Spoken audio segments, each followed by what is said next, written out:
l'enregistrement et du coup, je lance la diffusion. Hop.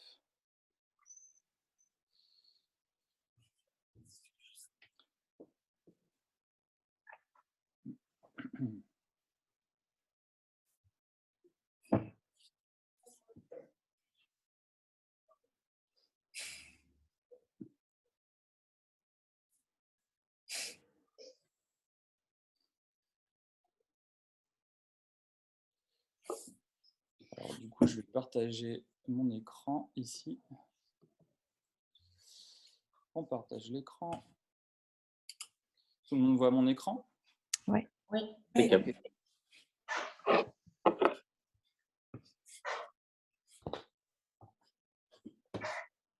On va attendre une petite minute, le temps que tout le monde se connecte tranquillement.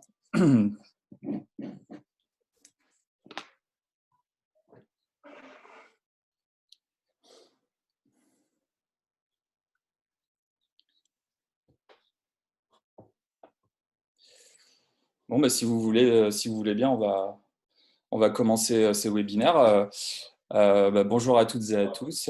Merci de participer au webinaire du collectif Imaginons, qui a donc pour sujet le projet de parc Imagiland sur la commune de La Couronne. Donc voilà, je m'appelle Arnaud Roy, voilà, je suis partie du collectif, je suis musicien. Et du coup, je suis avec Raphaël, qui est avec nous. Bonjour. Je suis avec aussi Faranaz. Hello. Karen. Bonjour à toutes et à tous. Et Laure. Bonjour tout le monde.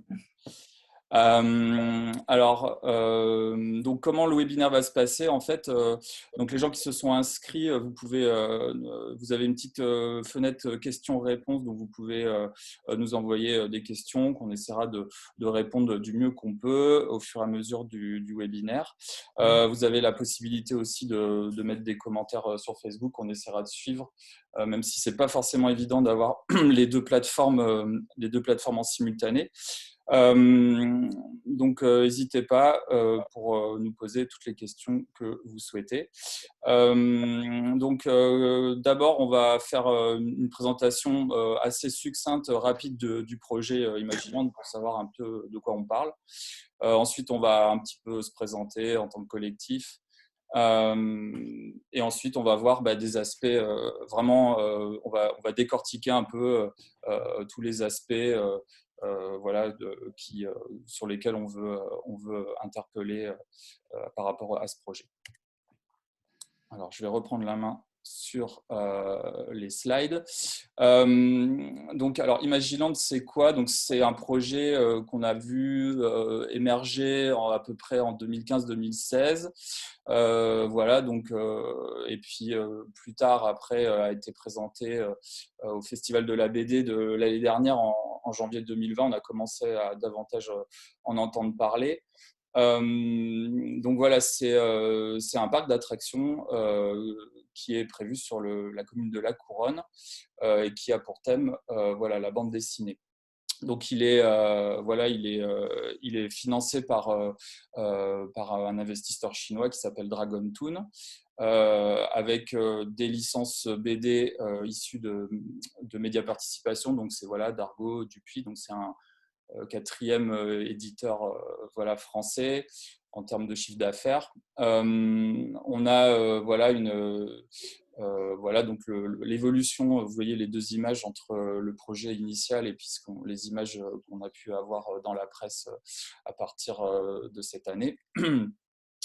Donc voilà, c'est un projet qui est chiffré à 105 millions d'euros avec une subvention publique de 5 millions. Donc voilà, ça c'est le chiffrage global. Donc là, les documents qu'on vous montre, ce sont des documents que le porteur du projet a présentés au Grand Angoulême à peu près au mois de septembre, septembre-octobre. Voilà, donc c'est les documents sur lesquels on se base, qui datent donc il y a 6 mois. Donc, qu'est-ce que c'est Imagiland, hein, c'est un parc sur le thème de la bande dessinée. Donc, on a des licences comme Gaston, Yakari, Marsipulami, Valérian. On a un parc nature, du canyoning artificiel, un hôtel de 90 chambres, un parking de 800 places pour le parc et un parking de 150 places pour l'hôtel.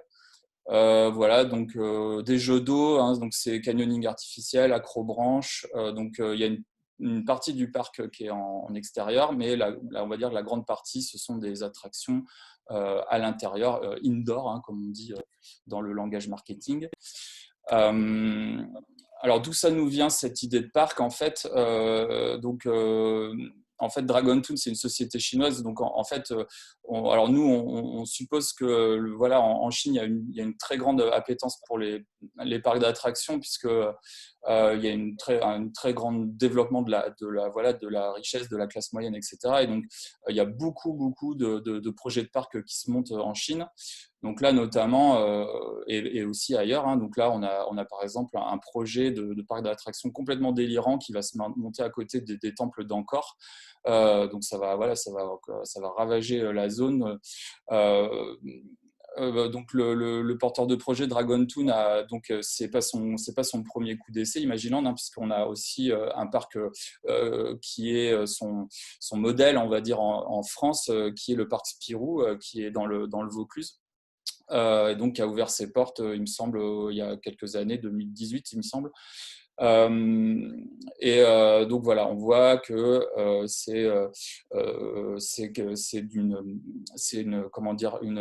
il y a une forte demande en fait des investisseurs pour voilà, monter ce genre de projet. On a aussi trouvé que l'éditeur, donc Média Participation, pour lui, on va dire que la Chine, c'est une énorme opportunité de développer voilà, la vente de ces licences BD. Et donc, il y a des tractations qui sont faites entre voilà, le ministère de la Culture français et chinois pour vendre ces licences BD à la Chine. Et donc, éventuellement pouvoir construire des parcs aussi d'attractions avec ces licences là-bas. Au niveau du site, voilà, donc là on a un plan général de voilà comment ça va être construit. Donc c'est sur le site de la Brousse Marteau qui est voilà derrière Auchan, sur la route de Nersac entre la Couronne et Nersac. Voilà, donc une vue de haut avec les attractions qui sont en bleu, le parc en violet, le complexe hôtelier en rouge, voilà, et puis l'espace, le parc entre guillemets nature en jaune. Voilà, donc ça c'est nous, le collectif Imaginons. Donc on lutte contre l'implantation de ce parc. Voilà, donc une fois que cette petite présentation a été faite, je propose de faire un petit tour de table des participants un peu pour nous dire voilà pourquoi pour vous c'est non. Alors j'ai tout de suite une question de Marie-Ève qui nous demande si le permis de construire a été déposé. Non, pas encore. Donc ça c'est quelque chose sur lequel on fait une veille en fait. On attend que le permis de construire ait été déposé. On sait qu'il y a à peu près 1 an de retard, voire plus. Là, on est sur un horizon, une ouverture en 2024. Donc, on présuppose qu'il y a 2 ans de travaux. Donc, voilà, on est dans la charnière, en fait, où ça va bientôt être déposé, mais on ne sait pas, évidemment. Alors, qui veut commencer pour nous dire un petit peu son sentiment par rapport à ce parc d'attractions? Je veux bien commencer, pourquoi pas. Vas-y, Donc, Karen. Karen Dubois, moi j'habite à Rueil-sur-Touvre, qui fait partie du Grand Angoulême. Je suis élue municipale d'opposition à Rueil. Je suis documentaliste au lycée professionnel de Rueil et j'ai eu un mandat de conseillère communautaire sous la dernière mandature. Donc moi, dès le début, j'ai je me suis intéressée à ce projet de parc d'attractions Imagiland et j'ai intégré le collectif, puisque pour moi, ce projet, il concentre tout ce dont on ne veut plus pour ce monde-là dans lequel on vit et surtout pour le monde de demain. Enfin, voilà. Alors, il concentre tout ce dont on ne veut plus à différents niveaux. Alors déjà pour moi qui suis une citoyenne, une élue engagée dans différents collectifs, associations, il y a un déni démocratique dès le départ avec ce projet.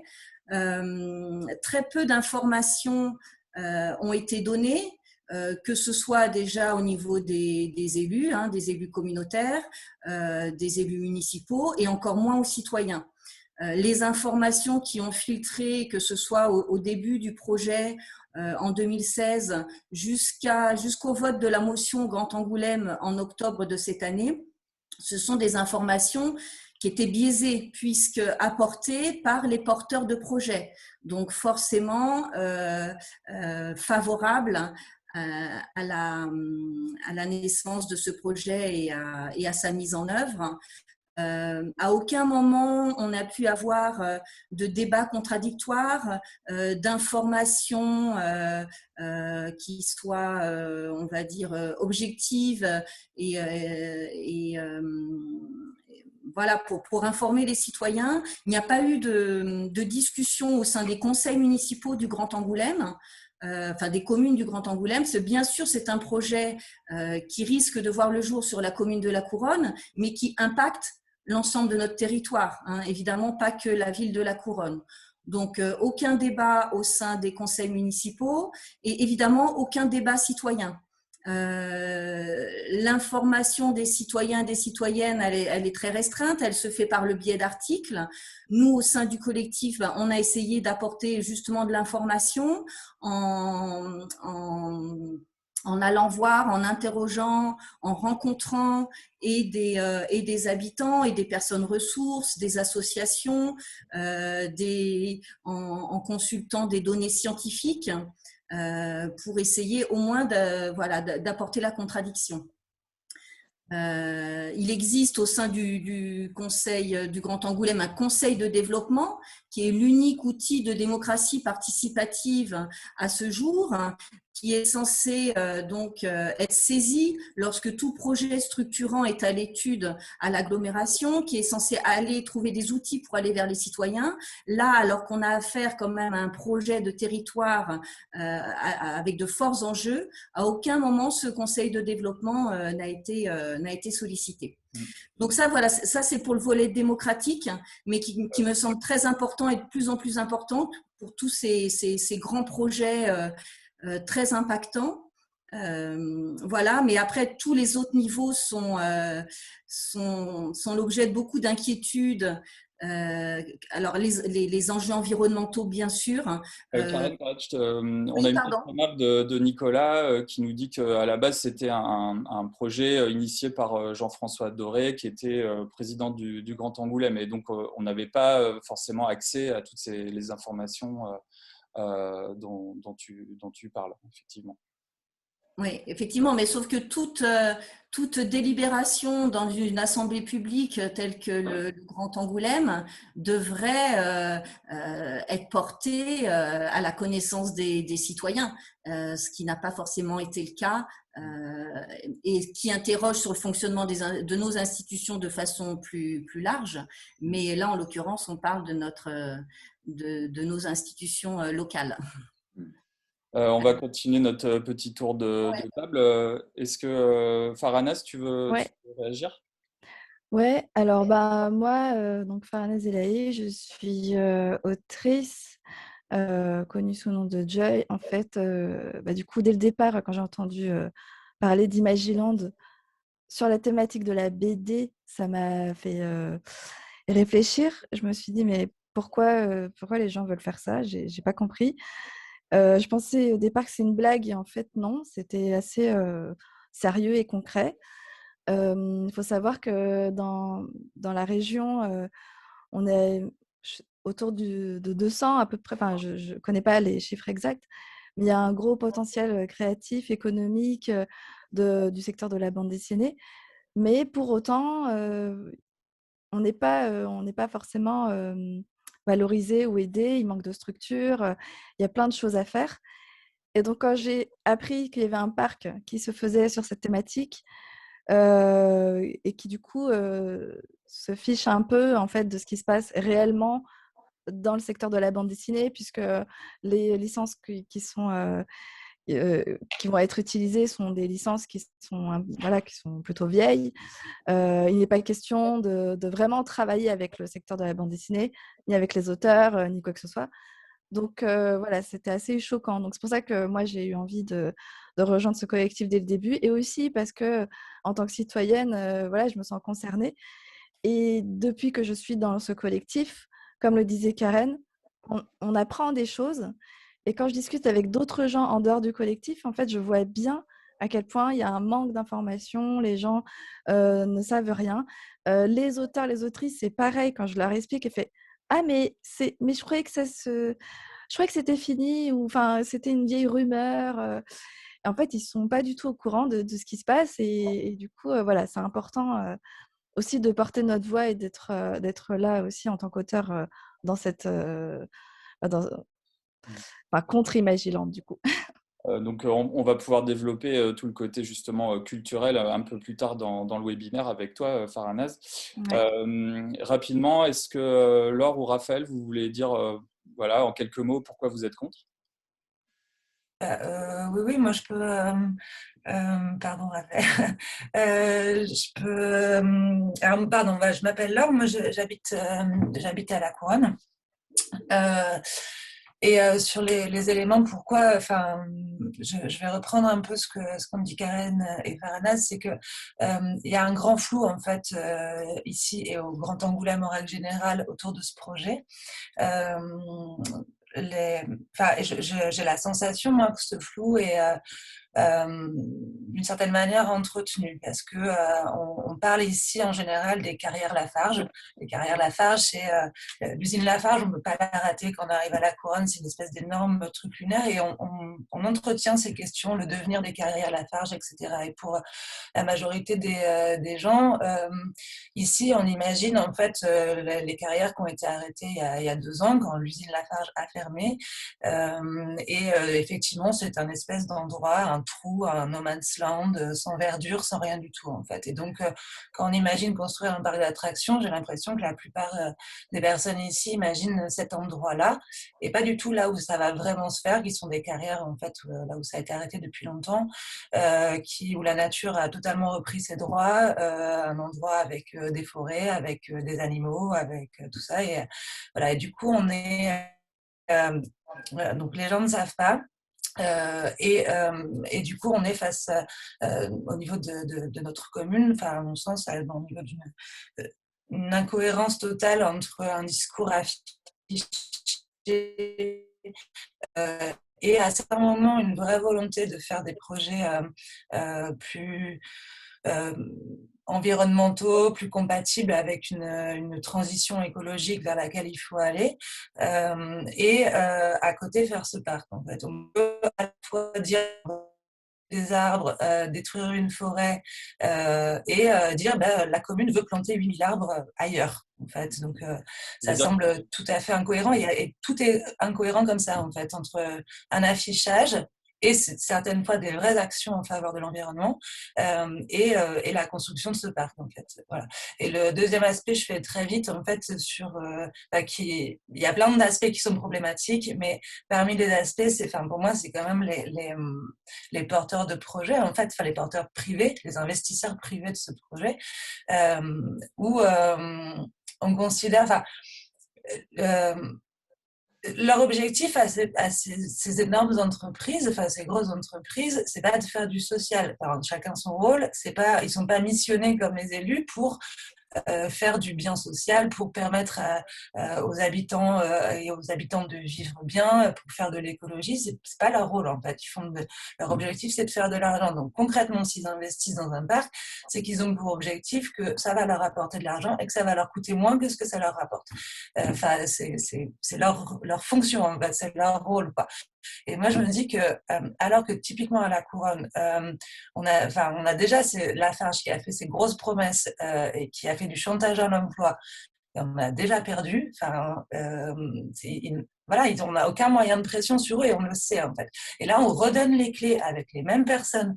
On redonne les clés de la ville et on espère ou on prie ou je sais pas pour que ça ait d'autres résultats en fait. Que là, d'un seul coup, ils vont vouloir être gentils et voilà. Et personnellement, j'ai pas confiance et je préfère avant qu'on bétonne toute la zone.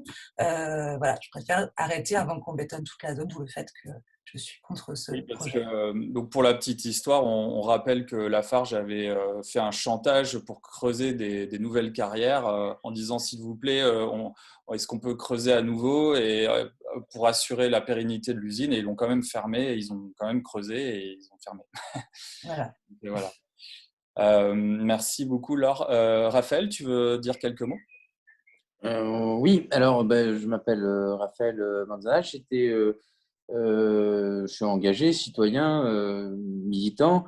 J'ai été élu en mars 2020 sur une liste citoyenne et, dans la ville d'Angoulême et aussi au conseil du Grand Angoulême, conseil d'agglomération.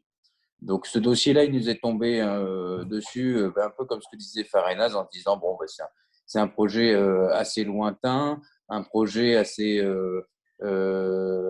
rêveur, utopique, et puis finalement, il y a vraiment une concrétisation derrière devant. Alors pour ajouter une précision aussi, il n'y a pas que Dragon Toon qui est investisseur, il y a aussi la Banque des Territoires. Et sous la Banque des Territoires, il y a la Caisse des dépôts et consignations. Donc, ce n'est pas forcément de l'argent public dont il s'agit, mais c'est de l'argent d'intérêt général. Et à ce titre, bon, moi, j'étais élu quand même sur une liste qui pouvait promouvoir l'autonomie alimentaire, qui était dans une idée de l'autonomie et de la souveraineté énergétique, une forte idée de la démocratie. Donc, de voir ce projet-là arriver avec cette vieille idée que les touristes viendront à Angoulême par milliers, par centaines de milliers, parce que les parcs d'attractions, ça va marcher, ça va marcher, ça va marcher, ça va marcher. Il se trouvait qu'on avait déjà pris position en amont, qu'on avait certains doutes. Et alors là, la crise du Covid et l'arrêt total du tourisme mondial nous a bien prouvé que des effondrements systémiques étaient possibles, et ce qui est possible est probable. Donc, le fait que économiquement, ce soit pas viable, ça me paraît fortement probable. Écologiquement, bon, c'est une faune post-industrielle qui s'est invitée et qui s'est régénérée à Imaginant, aux Carrières, pardon. Donc, c'est quelque chose d'assez précieux à observer et à préserver, parce que ça peut être justement le devenir d'un certain nombre de friches sur notre territoire. Donc, d'observer comment la nature reprend ses droits en 20 ans, à peine, c'est formidable. Et donc, c'est une vraie leçon de nature. Et puis après, d'un point de vue culturel, alors moi qui suis angoumoisin, pas forcément fan de BD, moi je suis plutôt musicien, chansonnier. Mais en tout cas, je constate qu'on a mis des millions d'euros et des millions d'euros sur la table pour construire une industrie pérenne et attirer des auteurs sur notre territoire, et qu'on va vendre tout cet héritage-là à un groupe qui fait de l'usurpation de l'identité de notre territoire. Il y a plusieurs petits joyaux et quelques images qui sont liées à notre ville d'Angoulême, que j'ai surtout pas envie de céder au plus offrant, mais avec du chantage à l'emploi à la clé. Voilà. Donc, quelques-unes des raisons pour lesquelles après on va pouvoir développer. Hein, et, je peux peut-être même faire l'enchaînement avec ce vote à l'agglo. Merci Raphaël. Du coup là, on va parler d'un tournant en fait dans ce projet. Donc c'était, je crois que c'était en novembre 2020. Octobre, 15 octobre. Le 15 octobre, voilà. Donc c'est un tournant en fait pour le projet. C'était le vote communautaire. Donc voilà, vous y aviez pris part. Donc qu'est-ce qui s'est passé alors ce jour-là? Ce jour-là, ce qu'il faut voir, c'est aussi la semaine d'avant. Alors, ce qu'il faut bien constater, alors ça a été dit dans les questions-réponses, hein, il y a eu un changement de gouvernance. L'ancien président de l'agglomération, Jean-François Doré, et a été, euh, a été éjecté. Et c'est et notre nouveau président, Xavier Bonnefond, plutôt En Marche, mais pas tout à fait LR, enfin bon, l'a remplacé au pied levé. Donc, dans cet entretemps, il y avait eu l'idée que peut-être le projet ne serait pas mené. Et puis finalement, oui. Et donc, on provoque ce débat, pas ce débat, ce vote, avec une commission qui s'est réunie une semaine avant pour nourrir d'informations bien senties les 75 conseillers d'agglomération. Donc, c'était assez délicat parce qu'on a eu un one-man show d'environ 1 heure et demie, 2 heures du porteur de projet. Nous, quelques semaines avant, là, j'ai ressorti un petit peu l'article. Au mois de septembre, on avait fait une première levée de bouclier, une première mobilisation et surtout un premier relais d'informations pour dispatcher toutes ces informations aux citoyennes et citoyens, essayer d'alerter, de dire bon, écoutez, il va se passer ça, il n'y a pas de décision, il n'y a rien qui se passe. Et donc, ce jour de la présentation aux élus, on a un one-man show très bien ficelé où ils reprennent exactement tous nos arguments, ils remettent un petit coup de greenwashing par-dessus, ils disent qu'ils vont concerter les auteurs, ce qui n'avait jamais été fait jusqu'à présent, ils disent que le spectacle va s'arrêter tôt, mais en même temps, ça va être la nuit. Et ils nous présentent un calendrier qui est en décalage complet avec l'activité culturelle de la ville d'Angoulême, à savoir les événements phares comme est le festival de la bande dessinée. Enfin, et on arrive au vote où effectivement on est cinq grognards à voter clairement contre et le reste qui vote le doigt sur la couture et aussi un certain nombre de personnes qui n'ont pas pris part au vote. Donc il y a 5 votes contre sûrs. Après, un certain nombre de gens et d'élus, alors ça je peux le dire en off, hein, sont venus me voir après en me disant ouais, mais vous savez, nous on n'est pas trop pour quand même, mais bon, c'est compliqué pour mon parking, c'est compliqué pour la réflexion de se mettre contre le président de l'agglomération en début de mandat. Donc, il y a tous ces enjeux micro-politiques locaux qui sont extrêmement délicats pour, par exemple, un maire d'une petite commune à l'agglomération. Nous, on a un peu plus de liberté quand on fait partie de la ville-centre pour dire que tel projet structurant, c'est pas valable, tel autre est valable. Donc, on a un peu plus de liberté. Mais quand on est le maire d'une petite commune ou un conseiller communautaire d'une plus petite commune autour et qu'on a en face de soi un poids lourd du local, il est évident que s'opposer en début de mandat, c'est extrêmement compliqué, surtout sur un sujet où on n'a pas d'informations, sinon celle de Vinci, quoi. Donc là, on a clairement un déficit de démocratie flagrant, puisqu'on a voté un oui à un projet uniquement sur les dires d'un industriel en réalité. Exactement, oui. Alors après, c'est aussi propre aux conseils communautaires, hein, les communautés de communes, les conseils d'agglomération, les métropoles. C'est tous des élus et un président et des vice-présidents qui sont élus au suffrage indirect. Donc la question démocratique dans ce genre d'institution, elle est déjà bien mal en point. Et en plus de ça, on a une loi la loi NOTRe, qui a permis un certain nombre de compétences, donc des compétences économiques, des compétences, plusieurs compétences qui ont permis une montée en puissance de ces agglos où effectivement on n'a pas de choix directement. Donc il y a déjà un déficit démocratique de base sur le papier. Et alors là, en termes de niveau d'information et de calendrier aussi, parce que si elle arrivait en octobre, c'est parce qu'ils voulaient déposer les permis de construire assez tôt. À mon avis, ce qui bloque actuellement, c'est aussi les histoires de permis de construire et aussi de bouclage de financement. Donc, bon, aujourd'hui, il y a un certain nombre de blocages qui expliquent le retard. On n'est pas j'ai pas de micro sous la préfecture ni sous la table du président de l'agglomération, mais en tout cas, il est clair qu'il n'y a pas eu un débat suffisant et qu'il n'y en a toujours pas. Donc, c'est aujourd'hui. Nicolas, il nous demande s'il y a eu des réserves ou des questions en délibération de ce conseil. Alors, oui, il y a eu énormément de débats ce soir-là, hein. Il y a eu aussi des mensonges. Il y a eu aussi, comment dire, le fait de dénigrer complètement la brousse marteau en disant que c'était une décharge à ciel ouvert, etc., pour convaincre les gens qu'ils n'y étaient pas ou qu'ils n'ont pas vu lieu. Il y a eu aussi des exagérations, aussi de ma part, hein, j'entends bien. Hein. Il y a eu donc un débat assez vif, mais encore une fois, sur la base de quelle information? Aujourd'hui, l'information, on est bien placé pour le savoir, l'information, c'est le pouvoir. Et donc, celui qui détient l'information détient le pouvoir. Et celui qui n'a pas l'information n'est pas en mesure d'exprimer son pouvoir, n'est pas en mesure d'exercer une quelconque, une quelconque contradiction par rapport à ceux qui détiennent toutes les informations et qui déroulent leur projet.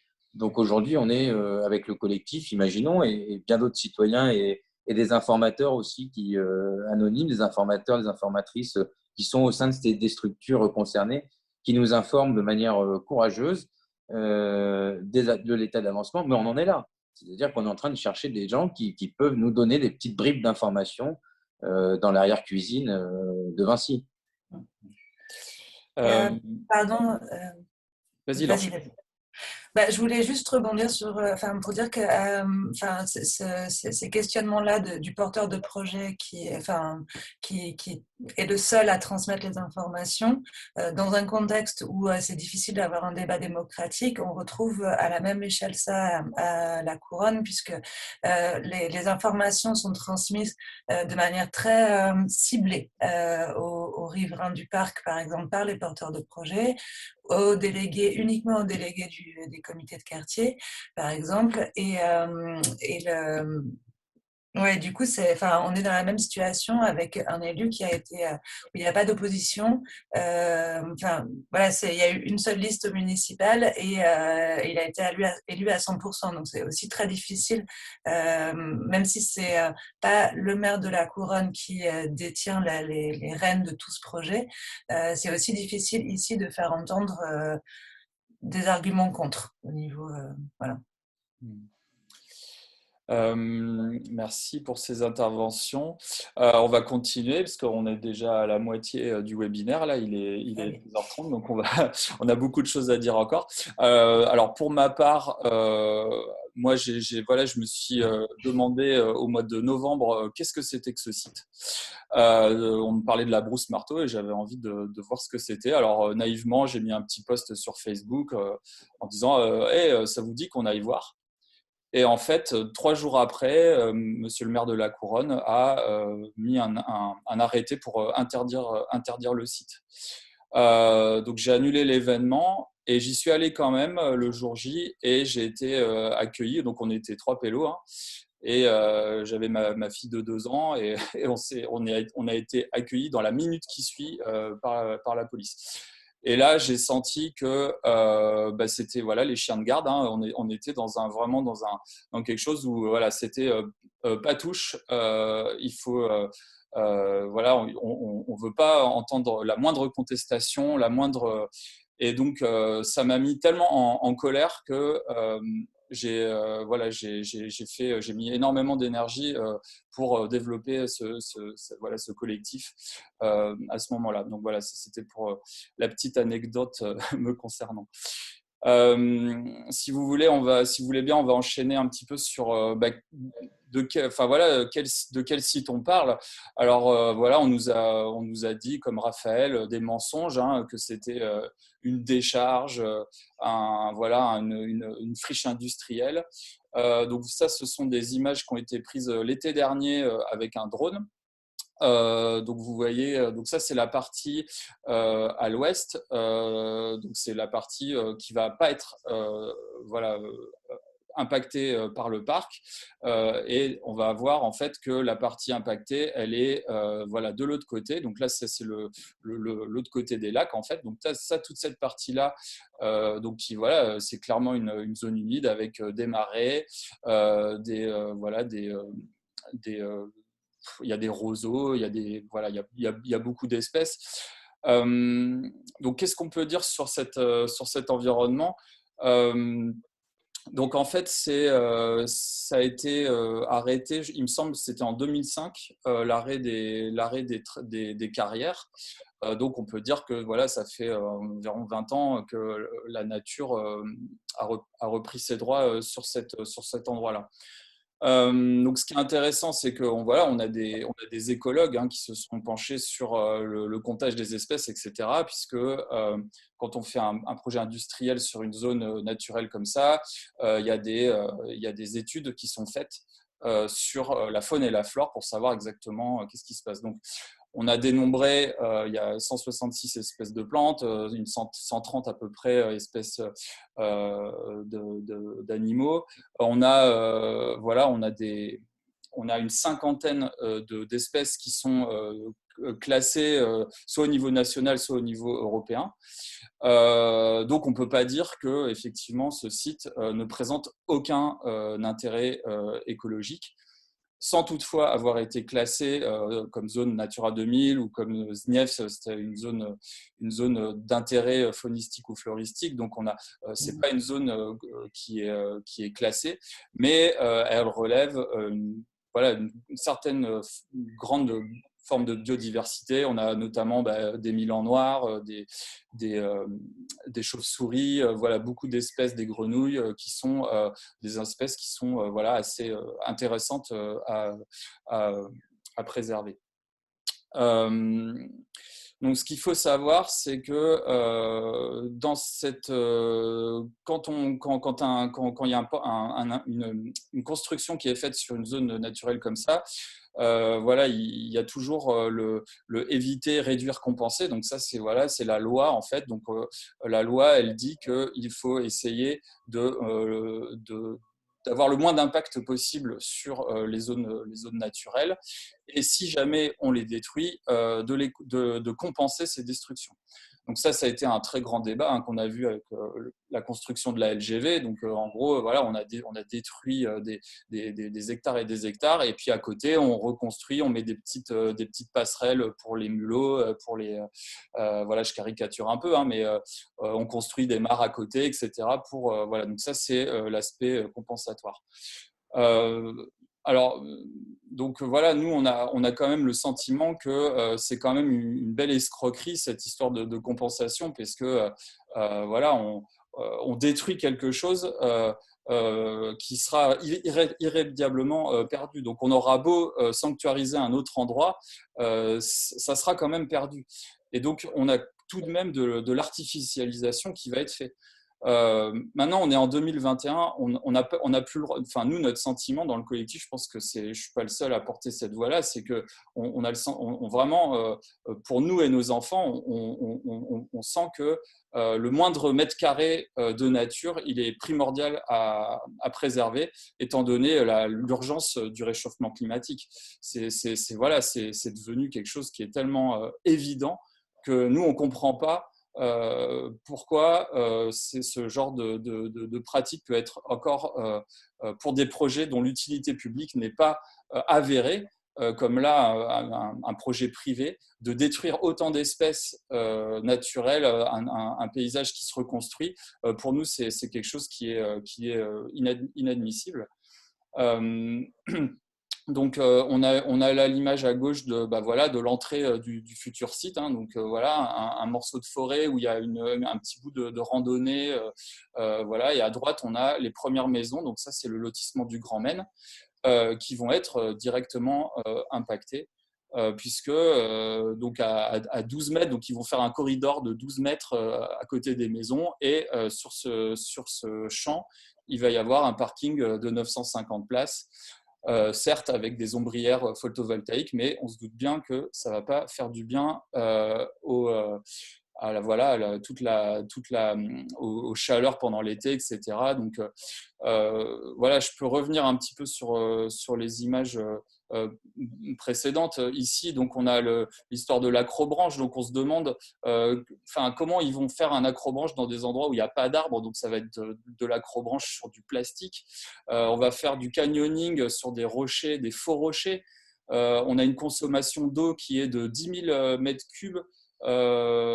C'est vraiment des chiffres qui sont énorme, quoi. Donc, ils essayent de nous vendre ça sous couvert de respecter l'environnement, justement, en bétonnant le plus possible le dossier environnemental, puisque il va y avoir une demande de destruction, de dérogation, de destruction d'espèces protégées qui va être remis à la DREAL. Et donc, tout ce volet environnemental, le porteur du projet, il sait très bien que c'est quelque chose de très important, donc il est en train de blinder son étude pour que ça passe. Et donc, on en vient sur le greenwashing. Donc, si quelqu'un veut intervenir sur qu'est-ce qui s'est passé dans la présentation de Vinci pour que on puisse penser que c'est un projet écologique. Dans le rayon non-concertation et greenwashing, clairement, on a une guirlande de logos. Il y en avait d'autres, hein, il y en avait d'autres à rajouter, mais l'idée de… Voilà, alors ça, c'est des captures d'écran du dossier qui avait été présenté. Donc, avec des associations dont on dit qu'on va travailler avec, mais qu'on n'a jamais consulté, ou alors des associations qui sont prises au dépourvu, comme Charente Nature, avec qui on dit on a travaillé avec et qui vous répondent non, ils n'ont jamais travaillé avec. Nous, on ne s'est pas prononcé sur le dossier. Donc, voilà, tout cet aspect j'aligne des gains. Et c'est grave. C'est grave parce que c'est présenté à des élus. Donc, quand on n'a pas les informations ou pas le temps d'aller appeler toutes ces associations les unes après les autres, eh bien, on se fait avoir. On se fait avoir parce qu'on croit. Alors que fondamentalement, ça n'existe pas, tout ça. Et puis après, c'est dans la présentation, hein, vous savez, avec le graphisme, avec des jolies petites haies, des jolis petits. On a l'impression qu'un parc d'attractions ne va pas avoir de nuisance. Or, ça en a énormément. Faire venir 400 000 personnes, comme il prévoit annuellement sur un site, ça n'est jamais anodin pour la faune, la flore. Ça veut dire des routes, ça veut dire artificialiser, ça veut dire des ronds-points, ça veut dire de la pollution, ça veut dire du son. C'est des déplacements de population, c'est un coût carbone. Donc, ça n'est jamais anodin de faire déplacer des milliers de personnes annuellement pour aller sur un site quelconque, quel qu'il soit. Donc là, on est d'accord que ni Charente Nature ni la LPO n'ont été contactés. On a mis leur logo sur la présentation, on a envoyé ça aux élus et voilà, quoi, c'est proprement scandaleux. Il s'agit vraiment de désinformation, hein, pour le coup. Enfin, on parlait de mensonges tout à l'heure. Mensonges, désinformation, incohérence totale avec d'autres projets. C'est Laure qui le disait tout à l'heure, de l'agglo, qui met en avant un territoire en transition, qui travaille sur une agriculture périurbaine dans l'objectif d'une autonomie alimentaire, qui travaille contre la pollution par le bruit, qui travaille sur un atlas de la biodiversité. Et on se demande comment ces élus, peuvent à la fois porter des projets réellement écologiques, sociaux, et en même temps tout mettre par terre. Parce que, je veux dire, un parc d'attractions tel qu'Imagiland, ça annule et ça empire même l'état actuel de ce qui est notre territoire d'un point de vue écologique. Enfin, c'est ce qu'on appelle la dissonance cognitive, qui est un gros mot, mais en même temps, c'est ça. C'est comment faire tout et son contraire à la fois, et comment tromper les citoyens. D'où l'importance d'apporter de l'information scientifique, et peut-être aussi de voir avec l'ensemble de ces associations, organismes qui souvent sont instrumentalisés au profit de projets privés, hein, clairement. Il y a aussi, on ne le voit pas là, mais l'association de régie urbaine, d'autres terres de liens. Quand on connaît effectivement l'engagement de toutes ces associations et organismes, mais qui sont aussi, il faut bien le dire, souvent pieds et poings liés parce qu'elles dépendent des subventions publiques, et donc ont beaucoup de mal à avoir un discours clair quant à leurs convictions et leur engagement. Voilà, ça aussi, c'est à dénoncer, cet entre-soi qui fait que ce ne sont plus de gentils couleuvres qu'on avale, mais de gros boas. Donc là, on Dans voit. dans le même temps, pardon, je voulais juste rajouter pour en même temps cher au macronisme, mais pas seulement, hein, du coup, hein, ce en même temps conduit l'Office français de la biodiversité, hein, nouvellement créé, a octroyé 300 000 € de subventions au Grand Angoulême pour sauvegarder la biodiversité, faire un atlas. Et ces mêmes subventions ont été distribuées à des associations qui sont en demande de financement, évidemment. Donc, elles les acceptent. Et derrière, on peut c'est très compliqué pour les associations d'aller à contre-courant de certains projets ailleurs sur l'agglomération. Donc là, on voit, pour parler aussi de la mobilité, donc on nous a vendu un parc qui valorise des modes de mobilité doux, avec 440 000 visiteurs par an, un parking de 950 places. On veut nous faire croire que les gens ils vont aller là-bas en vélo. En fait, voilà, on voit bien que toute cette présentation qui a été faite aux élus, elle est complètement, c'est ubuesque, quoi. Enfin, c'est délirant. Il faut noter qu'il y a absolument sur tout le dossier dans la présentation, le parc existe, c'est presque une franchise en fait. Il existe déjà à côté d'Avignon, etc. Mais si on regarde tout le dossier, il n'y a jamais aucune photo de manège ou de trucs comme ça, c'est que des dessins. Et par contre, il y a des photos de nature et de forêt, etc. etc. C'est presque le parc va créer l'écologie en fait. C'est pas, voilà. Alors là-dessus, sur le volet transport, ça fait partie aussi des coûts cachés à la collectivité. C'est-à-dire que quand on voit le PEM, donc le pôle d'échange multimodal de la Couronne, opérationnel, là, on voit sur la ligne à partir de 2023, c'est un pôle d'échange multimodal. Donc c'est alors des trains, un échange entre le train, le bus, les vélos, etc. C'est très à la mode en ce moment. Mais simplement, il n'y a eu aucune étude de report modal ou aucune étude qui nous permette de dire il faut le mettre à la Couronne. Donc, par exemple, là, on va poser 5 millions d'euros sur la table pour un PEM sans étude d'impact préalable, simplement dans l'idée que peut-être un parc d'attraction va s'installer à côté, donc on va pouvoir faire venir les gens ici. Seulement, la SNCF n'a toujours pas envie de faire arrêter les trains à la Couronne. Seulement, il n'y a pas de ligne de bus actuellement à l'agglo pour aller sur ce site-là. On dit 200 mètres et renforcer la ligne 7. Enfin, et on est, encore une fois, à 15, 30, 20 minutes en voiture de la gare de LGV d'Angoulême. On est alors, en vélo, je ne sais pas combien de temps ça prend, mais ça doit bien prendre 3/4 d'heure facilement de faire la Couronne, la gare. Donc, on est à l'envers, en fait, de ce qui se passe actuellement, à savoir se recentrer sur les centres-villes, sur les centralités. Hein. C'est tout un tas de plans soutenus par l'État de dire on recentre la vie dans la commune. Là, on excentre la vie. Donc, on excentre tous les pôles d'attraction, les pôles de commerce, etc. Et on excentre tout ça. Et après, on se plaint que les gens viennent se plaindre sur des ronds-points. C'est normal parce que toute la vie est sur les ronds-points, avec des zones commerciales artificielles, etc. C'est normal. Et même, on va planter des crèches maintenant sur les ronds-points. Et après, on s'étonne que nos centres-villes soient désertiques. Et ben voilà, avec ce genre de projet, on continue l'aboutissement là. Et le quartier qui est au milieu là, si vous voyez juste en dessous de la partie verte là, le petit quartier là, le Grand Maine, il est coincé entre une LGV et un parc d'attractions. Donc on sacrifie aussi des anciens petits villages Et des là-dessus. J'ai pas de mots hein, par dire que c'est pas sympa, mais c'est dégueulasse quoi. Ouais. En fait. On va continuer si vous voulez bien parce que voilà, il nous reste environ un petit quart d'heure. Farhanaz, est-ce que tu veux nous parler du volet culturel par rapport à ces licences de BD?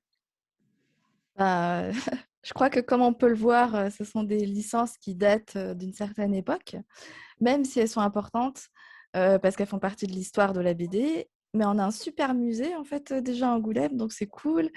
Et maintenant, en fait, Je vais juste replacer un truc, c'est que Angoulême, en fait, a eu le label UNESCO pour la BD. Et on s'est dit, ouais, super, du coup, il va y avoir des choses qui vont être faites en faveur de la bande dessinée, etc., pour aider les auteurs, par exemple, créer des structures, je sais pas. Enfin, en tout cas, aider, en fait, déjà ce qui est sur le territoire. Bon, après, il y a eu la pandémie, mais la suite concrète, en fait, suite à ça, c'est ce parc. Voilà. Donc, en fait, pour moi, c'est pas la réponse qu'on attendait. C'est en tout cas pas une réponse moderne de la bande dessinée ou de ce que, enfin, en tout cas enfin, de ce qui peut être fait en fait en termes d'innovation ou en termes de culture, tout simplement. En plus, il n'y a que des personnages masculins. Il y a pas de figure féminine, alors qu'il y a aussi ça existe, des personnages féminins dans l'univers de la bande dessinée. Donc, en fait, qu'est-ce qu'on veut montrer en fait à travers ça aux gens? Et je voudrais aussi parler du fait que, parce que moi, j'ai fait j'ai fait le festival de la bande dessinée et je vois bien que le public qui vient pendant le FIBD, bah, c'est des passionnés, c'est des gens qui, euh, qui vont par exemple économiser et vraiment prendre ces 4 jours pour en profiter, pour aller découvrir des bandes dessinées, des auteurs, des styles, peu importe, voir des expos, enfin plein de choses. Mais pour moi, c'est pas ce public-là en fait qui va aller dans ce parc en fait. Et donc je ne sais pas en fait à qui vraiment est destiné ce parc. Je pense que c'est juste des familles, mais je pense que c'est juste une histoire de surfer en fait sur l'espèce de mode de bande dessinée parce que c'est Angoulême, etc., etc. C'est vrai que le FIBD est un festival international qui fait venir énormément de gens. Ça se compte en centaines de milliers de personnes en peu de temps. Mais en fait, c'est en 4 jours. Donc, en fait, les 400 000 personnes là, dont ils parlent, je ne sais pas en fait d'où elles sortent, ni d'où elles vont venir. Et en plus, ce sont des gens qui, franchement, en 4 jours, ne vont pas aller dans ce parc. Donc, donc c'est assez aberrant pour moi. Après, ouais, voilà. Après, si on parle des auteurs, eh ben, il y a déjà un gros problème au niveau des statuts des auteurs, où il y a un manque de valorisation déjà juste de notre statut pour qu'on puisse juste faire notre métier avec juste ce qu'il faudrait de base, c'est-à-dire avoir juste des privilèges sociaux, qu'on puisse prendre des congés payés, qu'on puisse qu'on puisse être protégé dans nos contrats, etc. À l'heure actuelle, ça n'existe pas encore. C'est très précaire. On parle du fameux rapport Racine, là. Voilà, je parle du fameux rapport Racine qui a été juste enterré, balayé, voilà, aux oubliettes. Et du coup, voilà, c'est encore une fois euh, juste bafouer et ne pas s'occuper en fait des auteurs. En fait, là, pour moi, c'est juste une réponse économique. On se fiche vraiment de la BD en fait. Là, c'est pas ok, on a affiché toutes ces licences, mais en vrai, la BD, ils s'en fichent complètement, hein. C'est pas ça pour eux. C'est ce qu'ils pensent, c'est faire de l'argent et puis c'est tout quoi. J'ai la sensation que, enfin, on parle de manège en fait, hein, et donc comme on est à Angoulême, on va mettre sur le devant du manège une tête de Bill, et voilà, dans une autre ville, on aurait mis autre chose en fait, hein, mais il n'y a vraiment pas d'intérêt pour la bande dessinée, quoi. Sauf que bah, là, on va pouvoir vendre des peluches de Marsupilami et de Boulet-Bill. Ailleurs, ça aurait été autre chose en fait. Mais, C'est ça. Et on va sans doute pouvoir exporter, comme j'ai dit au début du webinaire, exporter ces licences en Chine, où là, ça va rapporter énormément d'argent, parce que voilà, on va avoir beaucoup de fréquentation, ce qui risque de ne pas être forcément le cas, le cas pour ce parc. On va reparler un petit peu du montage financier. Très rapidement, on a un commentaire de Nicolas qui nous parle de l'établissement public foncier, là, de l'achat du terrain, du fait que si le parc ne se fait pas, ça aura un coût pour la collectivité. Raphaël, tu peux développer un petit peu cet aspect-là? Alors, l'établissement public financier de la Nouvelle-Aquitaine, en fait, c'est un établissement public qui permet, en fait, sur des gros projets ou d'autres projets, hein, pas forcément de ce type-là, de servir de collecteur d'achat par rapport au terrain.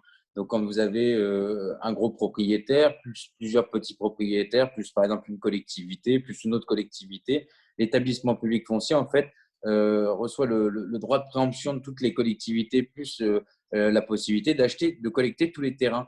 Donc, c'était un outil assez innovant et formidable, puisqu'il permet aussi d'éviter que le gros négocie avec le tout petit. Et donc, de se faire arnaquer sur les terrains, évidemment, ou d'avoir plus d'informations que l'autre pour lui dire oh, ton terrain, ça vaut rien, ta terre agricole, ça vaut rien, sauf que c'est l'entrée de mon parking, par exemple. Donc, si la personne ne le vend pas, eh ben, le projet ne se fait pas ou alors c'est très compliqué. Donc, c'est un terrain qui a finalement beaucoup de valeur. Donc, cette EPF, en fait, là, ce n'est pas le grand méchant loup. Hein. C'est justement une interface qui permet de collecter les terrains et d'obtenir le meilleur prix pour chacune des parties qui est engagée dans un projet. Le problème, c'est qu'effectivement, on signe une convention avec l'EPF qui se charge d'acheter les terrains et qui ensuite les revend pour bâtir. Seulement, s'ils ne peuvent pas les revendre parce que le projet ne se fait pas, eh ben, on est obligé de les racheter. Et on est obligé de les racheter au prix qu'ils ont été valorisés avant. Donc, en réalité, toutes les communes ou Grand Angoulême, si on s'engage sur une convention avec l'EPF, on a extrêmement intérêt à ce que les réalisations se fassent. Et pour cela, ben, on met les bouchées doubles. Sinon, on est obligé de racheter au prix fort les terrains valorisés. Et des fois, des terrains qui ne valaient pas grand-chose, mais qui, comme étant inclus dans un projet industriel ou commercial ou habitable, eh bien, deviennent une vraie valeur pour le vendeur. Et donc, le PF, il n'est pas plus bête qu'un autre. Il va essayer de revendre les terres, quoi qu'il arrive. On peut demander des prolongations de la convention, mais pas éternellement. Hein. Donc, voilà. Donc là, on retrouve les investisseurs hein, sur la slide en question. Tu parlais des coûts cachés tout à l'heure. C'est en fait, en gros, ça serait faire l'assainissement du site et les accès qui reviendraient aux collectivités, c'est ça? Alors ça fait partie des coûts cachés. Après, jusqu'à 5 millions d'euros sur un projet, on peut subventionner sans faire appel à une réglementation plus contrainte. Donc, c'est pour ça qu'on parlait de 5 millions d'euros d'investissement public ou de subventions publiques qui sont souvent légitimes hein, pour des projets économiques. Hein. Il y a pas à dire. Hein. Bon, là, sur ce projet-là, nous, on conteste la légitimité par rapport à des enjeux environnementaux, des enjeux culturels, c'est évident. Mais en tout cas, on peut aller jusqu'à 5 millions d'euros. Sinon, on passe dans une autre catégorie de droit qui est beaucoup plus complexe pour les porteurs de projets. Et alors là, si on veut bien recentrer le rôle de Vinci, donc Vinci dans cette histoire, c'est le maître d'œuvre, le bétonneur. Quoi. Donc, il est chargé par les investisseurs que sont Dragon Toon et la Banque des Territoires. La Banque des Territoires, c'est Caisse des dépôts, hein, je le rappelle. Hein, c'est l'argent de livret A et des bailleurs sociaux. Hein, qu'on puisse situer un petit peu. Ce n'est pas une banque privée, hein, c'est quand même une banque d'intérêt national, d'intérêt général. De l'investissement. Et ils portent chacun 50% ouais, de l'investissement. C'est 51, je crois, pour Dragon Toon, en fait. Ils sont majoritaires, Dragon Toon. Voilà. Donc, chacun des deux établissements attend une rentabilité hein, et ils chargent la dîme. Donc, la dîme, hein, c'est Vinci, hein, derrière, devant, de fabriquer avec donc l'architecte, le paysagiste, etc., toute la bulle qu'on voit connectée, là, de charger ce bétonnage, c'est l'architecture du site, de le livrer à une date donnée. Et ensuite, c'est Parexi, celle qui gère déjà le parc Spirou, qui est chargée d'exploiter le parc d'attractions et qui rend l'argent de l'exploitation aux investisseurs et aux différentes personnes qui sont venues porter la main au porte-monnaie. Donc voilà à peu près pour expliquer le montage financier. Voilà. Merci beaucoup. Il nous reste vraiment très peu de temps. Juste sur la fréquentation, donc on a on a voilà, une promesse de 440 000 visiteurs par an qu'on trouve complètement délirante par rapport aux chiffres du tourisme dans la Charente, dans toute la Charente. On a 75 000 lits touristiques et 143 000 nuitées en hôtellerie. Donc ça, c'est à l'échelle de tout le département. Donc c'est les chiffres de 2018. Donc on se demande vraiment enfin voilà, s'ils veulent augmenter le tourisme de toute la Charente de 50%.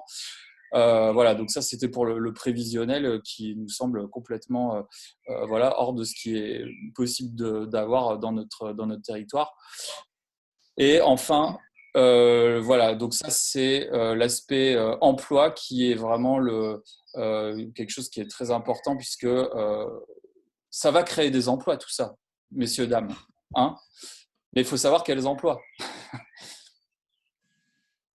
Ah, quels emplois? Bon, là, on a la réponse. Hein. C'est des emplois saisonniers, des emplois souvent peu qualifiés. Alors, on a besoin d'emplois peu qualifiés parce que tous les territoires ne sont pas des territoires où fourmillent les ingénieurs en herbe, les artistes et d'autres professeurs d'université. Enfin, je ne sais pas. On a besoin d'emplois peu qualifiés. Mais quel type d'emploi, à quelle destination? Voilà, ça c'est une vraie question qui se pose et c'est un vrai choix de vie politique à l'époque où le travail va se raréfier, le travail salarié va se raréfier. Et ça, c'est une vraie question, un vrai choix politique à faire pour la société entière. Et donc, envoyer des gens, ben, là, comme on voit, là, sur le tarmac, alors là c'est les images du parc Spirou, hein, si je ne me trompe pas. Donc, sur le tarmac à 40, 50 degrés, sous des déguisements. Voilà, c'est ça le boulot qu'on peut proposer aux auteurs qui se sentent lésés par la rémunération par leurs éditeurs. Voilà, c'est ça que vous pouvez aller faire aussi intermittent, quand vous avez un petit trou de libre entre deux contrats. Donc, c'est du travail précaire. C'est du travail qu'on ne souhaite pas pour nos enfants. Et surtout, moi, je vois quand un maçon finit une maison, il se dit, ouais, j'ai fait quelque chose, j'ai fait une maison, quoi. Quand on sort de son costume de Spirou, on se dit pas j'ai amusé des enfants, quoi. On se dit j'ai eu chaud et je vais chercher juste 1200 euros, 1280 euros pour payer mon loyer. Donc c'est pas un travail qui soit formateur et qui débouche sur un avenir prometteur. Et encore une fois, c'est du chantage. C'est du chantage pur et dur. La réponse, enfin, je me rappelle une des rares fois où Jean-François Doré, donc le maire, en a parlé en conseil municipal. Il nous expliquait qu'il faudrait que, pour nous qui étions contre ce parc d'attractions, il faudrait en gros qu'on aille voir les étudiants qui seront bien contents d'avoir un emploi saisonnier l'été. Et enfin, c'est un de ces arguments en fait de dire ça. Moi, je fais partie de ceux qui considèrent que ce serait bien que les étudiants n'aient pas besoin de travailler en plus de leurs études, mais ça c'est autre chose. Après, j'imagine que même si on veut des emplois saisonniers, etc., à mon avis, relocaliser une alimentation et l'agriculture, ça fait des emplois ici, mais ça fait aussi des emplois saisonniers. Donc, si c'est vraiment l'objectif d'avoir des emplois saisonniers qui ne nécessitent pas des qualifications, voilà, on peut aussi faire de l'alimentation pour tout le monde. Et ça me semble, par rapport à ce que tu disais, Raphaël, effectivement, avoir plus de sens et plus d'intérêt pour tous. Voilà. Après, le besoin de créer des emplois à la Couronne, il y a besoin d'emplois. Il y a des besoins d'emplois dans des EHPAD, il y a des besoins d'emplois dans plein d'endroits. En fait. Le problème, c'est de les financer, ces emplois. Et bizarrement, Vinci et Média Participation et les autres, ce n'est pas les emplois dans les EHPAD, etc., qu'ils ont envie de financer, en fait, ni dans l'agriculture. Mais par contre, ça peut être le rôle de la Banque des territoires. Je pense d'aller financer ce genre, d'aller sur des emplois stables, durables. Mais à la Caisse des dépôts et consignations, elle est complètement infiltrée par des macronistes qui ne pensent qu'en termes de rentabilité à deux chiffres, etc. Donc, mais du coup, ça prouve bien que si les autres financent, c'est qu'ils veulent de la rentabilité. En fait, sinon, ils financeraient aussi les emplois dans les hôpitaux, les emplois dans les EHPAD, les enseignements. Là, notre commune est en train de se batailler pour qu'un poste d'enseignant ne soit pas supprimé. Voilà, s'il y avait de l'argent à se faire là-dedans, ils financeraient, enfin les grosses entreprises financeraient. Donc s'ils mettent de l'argent pour le parc, c'est qu'ils veulent se faire de l'argent de toute manière. Mais il y a des taux de rentabilité qui ont été clairement exposés et escomptés. Hein. Oui. Donc, Oui. 5 à 8%. Et encore, ils nous disaient, ils nous ont présenté gentiment, et encore, on n'est pas trop gourmand, ça va. C'est assez humiliant. Et encore, pour une fois, pour revenir à l'histoire de la couronne, j'ai eu un entretien avec une personne qui a vécu ça de très près. Et on lui disait, quand il ne voulait pas céder ses terres à Lafarge, on lui disait, mais vous êtes contre les enfants. Comment ça, contre les enfants? Eh bien oui, si vous ne voulez pas céder vos terrains à Lafarge, il y aura moins d'enfants qui vont s'installer sur le territoire parce que les parents ne pourront pas s'installer sur le territoire pour travailler. Et donc, il y aura moins d'écoles, donc vous êtes contre les enfants. Donc voilà le genre d'argument qu'on pouvait porter à l'époque pour soutenir Lafarge. Et encore une fois, Lafarge, moi, je n'ai pas envie de leur faire une seule fleur. Non seulement ils ont abandonné le territoire, la couronne et des milliers de gens sur le carreau, et en plus, ils vont maintenant faire du business au Proche-Orient avec Daesh. Et donc, tout est bon pour que le pognon rentre pour ces entreprises, y compris Vinci. Donc, le calendrier de Vinci, ce n'est pas celui de notre territoire, ce n'est pas celui qui est bon pour l'intérêt général aussi. Voilà. Et d'ailleurs, quand le parc, quand il y aura plus personne et qu'il sera plus rentable, eh ben, il sera juste là et c'est tout. Et ils auront tout détruit pour rien. Du coup, ouais, je pense que c'est important. Et ça risque d'être un énorme gâchis d'argent public, 5 millions d'argent public. On voit déjà les inégalités croissantes et les conséquences qui vont être catastrophiques de la crise sanitaire qu'on est en train de vivre. Cet argent public, faudrait vraiment, on va en avoir besoin de façon plus urgente que de permettre à des capitalistes de viser quelques profits pour leurs actionnaires. Écoutez, si vous avez voilà, moi je pense que le webinaire va bientôt toucher à sa fin. Merci à tous et à toutes pour votre participation, pour vos questions. Voilà, donc nous on est là pour lutter contre ce parc. Vous pouvez adhérer à l'association, faire un don au collectif, suivre notre page Facebook. Voilà, on a plein d'actions qui vont être des actions de sensibilisation qui sont dans les cartons. Donc voilà, nous on pense que c'est les 200 emplois promis ne valent pas la destruction de notre biodiversité, l'accaparement de notre image de ville de la bande dessinée pour le profit de Dragon Toon, Vinci. Et donc voilà, on vous dit à très bientôt pour cette lutte qui nous concerne tous. Merci à tous. Au revoir. Merci. Au revoir. Merci. Au revoir.